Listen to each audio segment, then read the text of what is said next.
नमस्कार दोस्तों। स्वागत है आप सभी का डीसी की हॉरर स्टोरीज में। आज जो कहानी मैं आपको सुनाने जा रहा हूँ, ये एक ऐसे इंसान की है जिसका सामना किताब में बंद एक प्रेत से होता है। इसके आगे क्या होता है, जानने के लिए सुनते हैं हमारी आज की कहानी, सुसाइड नोट। बात 1988 की है। तब जब रात बेरात टैक्सी, ऑटो मिलना आम बात नहीं था। लोग बसों से सफर करते थे। सिनेमा के बस 4 बंधे बंधाए शो होते थे, दोपहर 12 बजे से रात के 12 बजे तक। ऐसे ही एक बार की बात है। दिन सो चुका था, पर रात अभी जागी थी। रात की आखिरी बस से उतरकर राजवीर ने घर का रुख कर लिया था। आम सी रात थी, पर फिर भी जाने क्यों राजवीर का मन किसी अनजाने डर से घबरा रहा था। रह रहकर उसे ऐसा लग रहा था कि कोई ना कोई उसका पीछा कर रहा है। हालांकि किसी के कदम सुनाई नहीं दे रहे थे, पर उसे ऐसा लग रहा था कि कोई काला सा साया उसके पीछे चलता हुआ आ रहा है। न चौकीदार के सड़क पर डंडा ठोकने की आवाज और ना ही किसी जानवर की पुकार। रात जरूरत से कहीं ज्यादा सूनी थी। सर्दी नहीं थी, पर फिर भी रह रहकर राजवीर के रोंगटे खड़े हो रहे थे। आज कुछ ज्यादा ही देर हो गई थी। दरअसल दोस्तों के साथ वो एक पिक्चर का रात का शो देखकर अकेला लौट रहा था। उसका घर बस स्टैंड से लगभग 1.5 किलोमीटर की दूरी पर था। अमावस की रात थी, तो चांद की रोशनी भी नहीं थी। दूर दूर तक लंबे खंभों में लगे बिजली के बल्ब उसे ऐसे लग रहे थे जैसे लंबे लंबे साए हाथ में हाथ डालकर सड़क के दोनों ओर खड़े हों, और उसका पीछा करता साया भी अपना रास्ता बदलने की नहीं सोच रहा था। उसने हिम्मत कर घड़ी देखी तो आधी रात के 12:50 हुए थे। उसने अपने कदम और तेज कर लिए। थोड़ी आगे जाकर वो अपने घर की ओर जाने वाली सड़क पर मुड़ने को ही था कि उसने एक अजीब सा दृश्य देखा। उसने देखा कि एक बहुत बूढ़ा आदमी सड़क के किनारे एक खंबे के नीचे किताबें बेच रहा है, और उसने अभी अभी दुकान लगानी शुरू की थी, क्योंकि वो अपने साथ लाए झोलों में से अभी किताबें निकाल कर सजा रहा था। राजवीर को किताबों का बहुत शौक था। किताबें देखते ही वो बिल्कुल भूल गया कि क्या वक्त हुआ है। वो सीधा उस बूढ़े आदमी के पास गया और बोला, ये आप इस समय दुकान क्यों लगा रहे हैं? पहले तो बूढ़े ने कोई जवाब नहीं दिया, पर जब एक बार फिर राजवीर ने जोर देकर पूछा, तो बूढ़ा बोला, मेरे ग्राहक इसी वक्त आते हैं, और वापस अपना काम करने में लग गया। राजवीर ने ध्यान दिया तो सारी की सारी किताबें भूत, प्रेत, चुड़ैल और डायनों से वास्ता रखती थी। यहां वहां टटोल कर उसने एक किताब उठाई, जिसका नाम था सुसाइड नोट। आप यहाँ रोज बैठते हो बाबा? राजवीर ने बूढ़े से पूछा। तो वो बोला, जिंदगी के ठिकाने हैं तो मौत के भी हैं। जहां मुझे मौत इशारा करती है, वहीं दुकान लगा लेता हूँ। मतलब? मुझे कुछ समझ नहीं आया अंकल। इस पर बूढ़े ने कोई जवाब नहीं दिया। राजवीर ने पूछा, अच्छा ये किताब कितने की है? बूढ़े ने उस पर अजीब सा जवाब दिया। कहा, जिंदगी देते हो तो मुफ्त में भी मिल सकती है। राजवीर ने उसकी बात की ओर ध्यान ना देते हुए एक किताब खोली, तो उसमें कीमत लिखी थी 2 पैसे। उसने सोचा, जाने कौन से जमाने की किताब बेच रहा है ये बूढ़ा। राजवीर ने जेब से 20 पैसे निकाले और बोला, इतने ठीक हैं, 2 पैसे तो अब मिलने मुश्किल हैं। बूढ़ा बोला, ले जाओ ले जाओ, अब तो तुम हमारे कस्टमर बन गए हो, हमेशा के लिए। हंसते हुए राजवीर की नजर एक बार फिर किताबों की ओर गई, तो वो हैरान रह गया। हर किताब पर अलग अलग अजीब सा भद्दा डरावना चेहरा बना था, पर हर किताब का टाइटल एक ही था, सुसाइड नोट। सकपकाया सा राजवीर घर की ओर चल पड़ा। जाने क्यों कुछ अजीब लगते हुए भी उसने वो किताब वापस रखने का नहीं सोचा। कुछ 15-20 मिनट चलने के बाद वो अपने घर पहुंच गया था। राजवीर इस शहर में पढ़ाई कर रहा था, पर अच्छे परिवार से होने के कारण उसके माता पिता ने उसे एक कोठी का एक बड़ा अच्छा फ्लोर किराए पर लेकर दिया हुआ था। राजवीर ने घर पहुंचते ही चैन की सांस ली, फैन ऑन किया, कपड़े बदले और हाथ मुंह धोकर सीधा अभी लाई किताब लेकर अपने बिस्तर पर कूद पड़ा। घर पहुंचकर उसे बहुत सुकून सा मिल रहा था, बहुत अच्छा लग रहा था। खिड़की पर लगे पर्दे पंखे की हवा से हल्का हल्का लहरा रहे थे। घर आकर कुछ देर लेटने के बाद उसे हल्की हल्की ठंडक सी महसूस हो रही थी। उसने पैरों के पास रखी चादर खोली, कढ़ाई वाले तकिए पर अपना सर रखा और चादर ओढ़कर किताब को ध्यान से देखने लगा। अजीब सा कवर था उस किताब का। एक पल को तो उसे ऐसा लगा कि कवर पर बना चेहरा बिल्कुल असली है। उसे ऐसा लगा जैसे उस चेहरे की आंखों की पुतलियां हिल रही हैं और लगातार उसे घूर रही हैं। उसने किताब के कवर को थोड़ा बहुत घुमाया तो उसे लगा कि कवर में बना चेहरा भी कवर के साथ साथ घूम रहा है। पर कैसे भी घूमे, कवर पर बने उस आदमी की आंखें जैसे उसी पर गड़ी थी। उसके लिए उस किताब के कवर से नजरें हटाना बहुत मुश्किल हो रहा था। उसे लगा जैसे वो चेहरा उसे कुछ कहना चाहता है। चेहरे के ठीक ऊपर गहरे लाल रंग के अक्षरों में किताब पर बड़ा बड़ा लिखा था, सुसाइड नोट। कुछ देर कवर देखने के बाद राजवीर ने किताब खोलकर पढ़नी चाही, पर जैसे ही थोड़ा जोर लगाकर उसने कवर खोला तो वो हैरान रह गया। कुछ देर पहले जिसे उसने किताब समझकर खरीदा था, वो अब किताब नहीं बल्कि एक छोटा सा बक्सा बन चुका था। एक छोटा सा बक्सा जो अंदर से पूरा लाल था। पर यह बक्सा खाली नहीं था, इसमें तह लगा एक कागज रखा हुआ था। राजवीर इस पर हैरान था। उसने वो कागज निकाला और पढ़ने के लिए खोला ही था कि तभी उसके दरवाजे पर दस्तक हुई। जब उसके कमरे के दरवाजे पर इतनी रात गए दस्तक हुई तो राजवीर का दिल धक से रह गया। इस समय आखिर कौन हो सकता है? उसने महसूस किया कि पूरा कमरा किसी भीनी सी खुशबू से भर गया है, पर साथ ही उसे किसी अनजाने से डर ने भी घेर लिया था।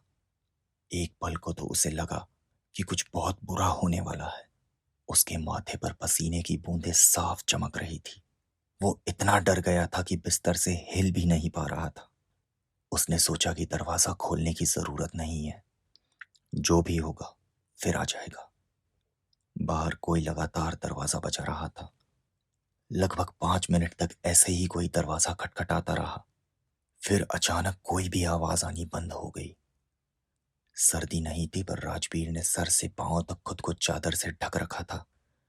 डर के मारे वो पसीने से तरबतर हो चुका था। उसकी हिम्मत नहीं हो रही थी कि दरवाजे की ओर मुड़कर देखे।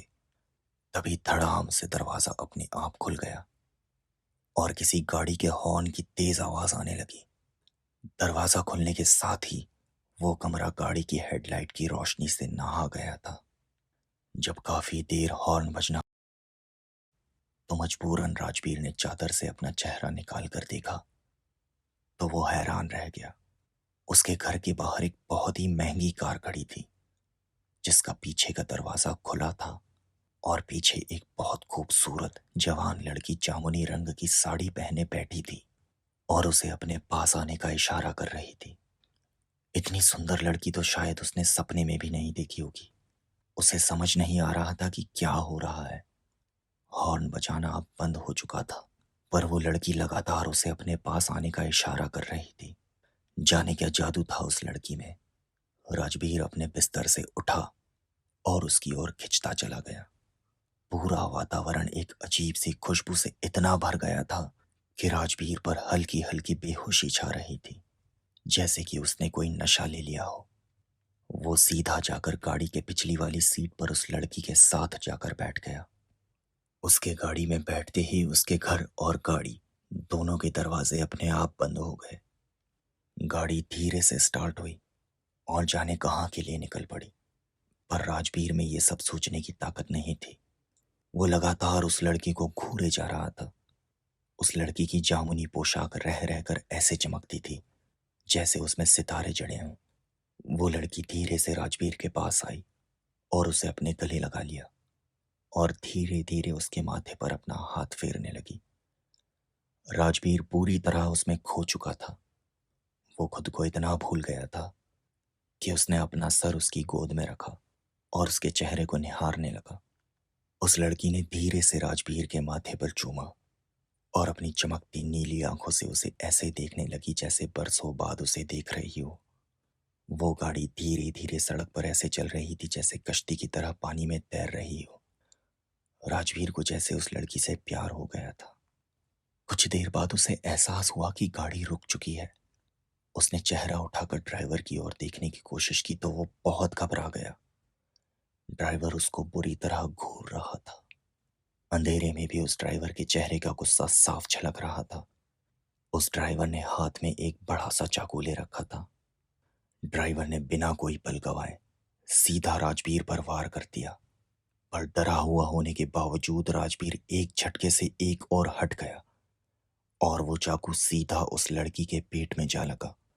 वो लड़की दर्द से बुरी तरह कराह रही थी। राजवीर के मन में गुस्सा, डर और घृणा, आश्चर्य के मिले जुले भाव थे। वो सदके में था। तभी उसने देखा कि ड्राइवर की सीट पर कोई नहीं है। ड्राइवर वहां से गायब हो चुका था। तभी गाड़ी के आगे के शीशे पर किसी ने दस्तक दी। उसने देखा तो बाहर एक पुलिस वाला खड़ा था और अपने डंडे से गाड़ी का शीशा खटखटा रहा था। राजवीर के होश उड़ गए। उसके साथ बैठी लड़की मर चुकी थी। उस लड़की की लाश की आंखें खुली थी और राजवीर को बुरी तरह घूर रही थी। इधर ये पुलिस वाला लगातार गाड़ी के शीशे पर दस्तक दे रहा था, पर 2 मिनट खटखटाने के बाद जब दरवाजा नहीं खुला तो पुलिस वाले ने बाहर से गाड़ी का दरवाजा खोल दिया। सामने का नजारा देखकर वो भी हिल गया।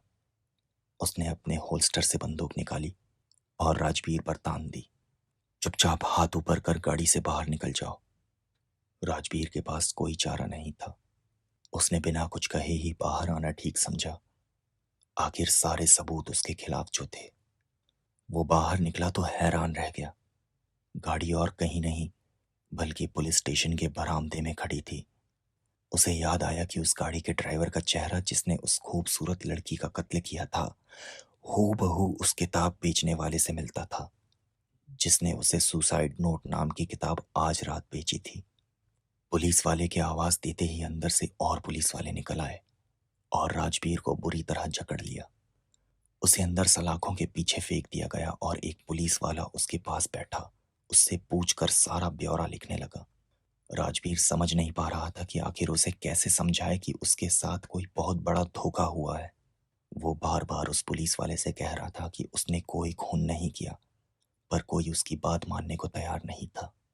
उस लड़की की लाश गाड़ी से निकालकर थाने में लाई गई और गाड़ी की जांच करने के लिए फॉरेंसिक डिपार्टमेंट के लोगों को बुलवा लिया गया था। तभी बाहर से एक पुलिस वाला चिल्लाते हुए आया, बाहर कोई गाड़ी नहीं है भाइयों, गाड़ी बाहर दालान से गायब हो गई है। सारे पुलिस वाले बाहर भागे। तभी राजवीर ने देखा कि वहां लड़की जो कुछ देर पहले मर चुकी थी स्ट्रेचर से उठी और थाने के बाहर की ओर चल दी। हालांकि उसके पेट में लगा हुआ चाकू साफ साफ दिख रहा था, पर वो बिना किसी दर्द के चलती हुई थाने के बाहर जा रही थी। थाने के दरवाजे पर पहुंचकर उसने पलटकर राजवीर की ओर देखा और फिर गायब हो गई। राजवीर के रोंगटे खड़े हो गए। बाहर पुलिस वाले अभी गायब हो चुकी गाड़ी के रहस्य को समझने में लगे थे कि ये सब नजारा देख राजवीर ने बुरी तरह चीखना शुरू कर दिया। पुलिस वाले भागे भागे अंदर आए तो अंदर से उस लड़की की लाश गायब थी। राजवीर ने पहली बार इतने सारे वर्दी वालों को एक साथ कांपते देखा था। वो समझ गए कि ये कोई भयानक ऊपरी मामला है और अब उन्हें कुछ हद तक राजवीर की बात पर विश्वास हो चला था। सबूत और गवाह के ना होने से अब वो राजवीर को हवालात में नहीं रख सकते थे। उसी पल उसे सलाखों की कैद से निकाल पुलिस की जीप में ही उसके घर वापस छोड़ दिया गया। थका हारा रात के वाकये से बुरी तरह परेशान राजवीर घर में घुसा तो रात के 2:30 बज चुके थे। उसने देखा कि किताब की शक्ल में वही मनहूस बक्सा अभी भी उसके बिस्तर पर पड़ा था और उस पर बना वो भयानक चेहरा अभी भी उसे घूर रहा था। उसने गुस्से में वो बक्सा उठाया और घर के बाहर फेंक दिया। इसके बाद वो सीधा जाकर अपने बिस्तर पर लेटा और नींद ने बेहोशी की शक्ल में उसे बुरी तरह जकड़ लिया। रात का सन्नाटा और गहरा हो चला था। बर्फ से ठंडी किसी चीज के छूने से राजवीर की आंखें धीरे धीरे खुल रही थी, पर बर्फ सी क्या, ये तो बर्फ ही थी। उसने महसूस किया तो मालूम हुआ कि वो अपने बिस्तर पर नहीं बल्कि एक मोटी सी बर्फ की सील पर लेटा था। उसके कपड़े बदल चुके थे और उसके आसपास उसके सारे रिश्तेदार इकट्ठे होकर बुरी तरह रो रहे थे। उसके माता-पिता उसके पास बैठे आँसू भरी आँखों से लगातार उसकी ओर देख रहे थे। उसकी माँ रह-रह कर उसके माथे पर हाथ फेर रही थी और बुरी तरह रोए जा रही थी। पर ऐसा कैसे हो सकता था? वो तो वापस आकर अपने बिस्तर पर ही सो गया था। फिर ये सब क्या था? राजवीर ने महसूस किया कि वो जिंदा था, पर चाहकर भी हिल-डुल नहीं पा रहा था। उसका शरीर किसी मुर्दे की तरह बेजान पड़ा था। वो सब कुछ महसूस कर रहा था, पर ना ही उसका दिल धड़क रहा था और ना ही उसकी नब्ज चल रही थी। अपने रिश्तेदारों के साथ ही उसे पहले मर चुके उसके पुरखे और कई और भयानक आत्माएं उसके आसपास चक्कर लगाती दिख रही थी। कुछ हंस रही थी तो कुछ रो रही थी और कुछ ऐसे ही शून्य में ताकती जा रही थी। उसने मुंह से बोलने की पुरजोर कोशिश की। वो चीख चीख कर सबको ये बताना चाह रहा था कि वो जिंदा है, मरा नहीं। पर उसके शरीर का कोई भी हिस्सा अब उसके काबू में नहीं था। कुछ देर बाद वही हुआ जो किसी के मरने के बाद होता है। उसके मुर्दा पड़ चुके शरीर को नहलाया गया, उसकी अर्थी सजाई गई, फूल और कफन चढ़ाया गया और उसकी अंतिम यात्रा शमशान के लिए निकल पड़ी। वो अपने आसपास सब कुछ महसूस कर रहा था, सुन रहा था, पर जिंदा होते हुए भी इस मुर्दे की तरह पड़े रहने के अलावा उसके पास कोई चारा नहीं था। कुछ देर बाद शमशान पहुंचकर उसे चिता पर लेटा दिया गया। वो बड़ा हैरान था कि कभी भी अंधेरा पड़ने के बाद अंतिम संस्कार नहीं किया जाता, पर ये इस नामुराद रात में उसके साथ क्या हो रहा था? ना तो अभी उजाला था और ना ही वो कोई मुर्दा। पर वो ये उन सबको बताता भी तो कैसे बताता? चिता सजाई गई और उसकी जिंदा लाश को उस पर लेटा दिया गया और साथ ही अंतिम संस्कार के मंत्र बोलने शुरू कर दिए गए। इसके साथ ही चिता में आग लगा दी गई और उसका बेजान शरीर जलती आग की सलाखों में कैद हो गया। उन लपटों के बीच से उसने देखा कि मंत्र पढ़ने वाला पंडित कोई और नहीं, बल्कि वही आदमी था जिसने उससे वो शैतानी किताब बेची थी। उस बूढ़े की आंखें अंधेरे में चमक रही थी और उसके हाथ में वही किताब थी जिसे राजवीर ने अपने घर के बाहर फेंक दिया था। किसी मोमबत्ती की तरह राजवीर का शरीर चिता की गर्मी से मोम की तरह पिघल पिघल कर शमशान की जमीन पर गिर रहा था। इतने दर्द का एहसास उसने अपनी सारी जिंदगी में कभी नहीं किया था और इतनी बेबसी उसने कभी भी महसूस नहीं की थी। तभी किसी ने उस बूढ़े के हाथ से वो किताब लेकर सीधे आग के लपटों के हवाले कर दी। राजवीर ने ध्यान से देखा तो ये कोई और नहीं, बल्कि वही खूबसूरत जामुनी ड्रेस पहने लड़की थी जिसने गाड़ी में उसे बड़े प्यार से गले लगाया था। उस लड़की के पेट में अभी भी वो चाकू वैसे ही घुसा हुआ था जैसे कि उसे अभी किसी ने उसके पेट में उतारा हो। वो लड़की भी दर्द से कर्राह रही थी, पर फिर भी हिम्मत करते हुए उस लड़की ने बूढ़े के हाथ से वो किताब छीनकर सीधी राजवीर की जलती चिता में फेंक दी थी। यहाँ उस किताब ने आग की लपटों को छुआ और इसके एक पल बाद ही राजवीर ने खुद को वापस अपने बिस्तर पर लेटा पाया। लगभग सुबह होने को थी, पर उसे ऐसा महसूस हो रहा था जैसे कि वो बहुत ज्यादा बीमार है। इतना बीमार कि उसमें सीधा खड़े रहने की हिम्मत भी नहीं थी। वो अपने बिस्तर पर जा गिरा और सो गया। जब तक वो उठा तो दोपहर के 12 बज चुके थे। वो 1 घंटा बिस्तर पर पड़ा करवटें बदल रहा था। रात को उसके साथ गुजरी बदकिस्मती के निशान अभी भी उसके जहन पर चोट कर रहे थे। उसे बहुत भूख लग रही थी। किसी तरह वो बिस्तर से उठा। कुछ देर बाद नहा धोकर रसोई में जाकर अपने लिए खाना बनाने लगा, पर रसोई में वो अकेला नहीं था। उसके पीछे जामुनी ड्रेस में वही रात वाली लड़की किचन में उसके पीछे खड़ी उसे लगातार देख रही थी।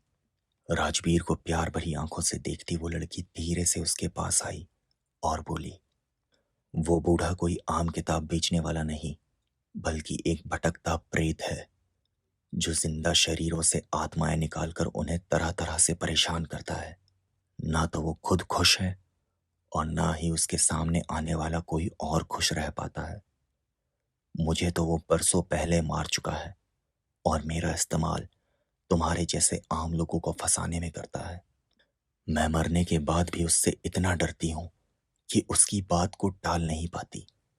उस बूढ़े प्रेत का हुक्म है, इसीलिए मेरे साथ आओ, मुझे तुम्हें कुछ दिखाना है। और इसके साथ ही वो परी सी लड़की राजवीर का हाथ पकड़कर उसे उसके बिस्तर के पास ले गई। बिस्तर पर जो राजवीर ने देखा तो वो वहीं जम गया। बिस्तर पर राजवीर की लाश पड़ी थी। उसकी लाश के साथ वही मनहूस किताब रखी थी, जो अब कोई डिब्बा नहीं बल्कि किताब बन चुकी थी। वो लड़की जो एक खुद भटकती आत्मा थी, वो आगे बढ़ी और वो किताब खोलकर राजवीर को दिखाने लगी। उसमें रात भर जो जो राजवीर के साथ गुजरा था, बिल्कुल वही सब लिखा था। और आखिरी पेज पर लिखा था, मैं राजवीर अपनी मर्जी से अपनी जिंदगी से और भयानक सपनों से तंग आकर आत्महत्या कर रहा हूं। दस्तखत राजवीर। राजवीर रात गए अपने सपने में ही मर चुका था और ऐसे उसने अपनी आत्मा उस शैतान के हवाले कर दी। तो दोस्तों, ये थी हमारी आज की कहानी, सुसाइड नोट। अगर आपको ये कहानी पसंद आई हो तो इस वीडियो को लाइक और शेयर ज़रूर करें और चैनल को सब्सक्राइब करना ना भूलें। और यदि आपका भी ऐसा कोई अनुभव है तो आप डिस्क्रिप्शन में दिए हुए मेरे ईमेल पर मुझे ज़रूर लिख कर भेजें, ताकि मैं आप सभी के साथ उसे शेयर कर सकूं। तो मिलते हैं अगले वीडियो में। धन्यवाद।